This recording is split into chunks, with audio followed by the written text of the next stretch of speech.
Not the easiest day. I did not make my day easy on myself. There's a lot of craziness going on online. All I want to say is, man, I'm just here trying my best. That's it. I'm trying my absolute best, and I make mistakes, and I'm really bummed at my drive-in, honestly, with my battle with James and my battle with Adam. I'm really bummed.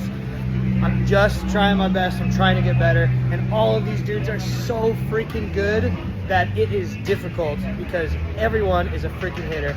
Everyone could be anyone at any moment. And all I can say is thank you to my partners. Borla, thank you guys for sticking through me. The car looks absolutely amazing. GT Radial, I really still feel we had one of the fastest cars all weekend, and that's due to you guys. Texas Speed, you guys got the spare engine to us. Thank goodness we didn't need it. Thank you to the team. They freaking... this is the best team that I've ever had, and by far the communication and how much better they made my car is great. But what that meant is that I needed to rise to the occasion, and I was freaking struggling. Try my best, man. That's all I can do.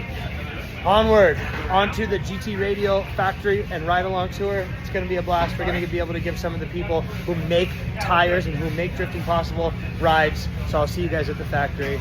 And for everyone else online, just know I'm trying my freaking best, and I'll continue to do that. That's all I can do. And anyway, thank you guys for making me look good, because damn, I look good.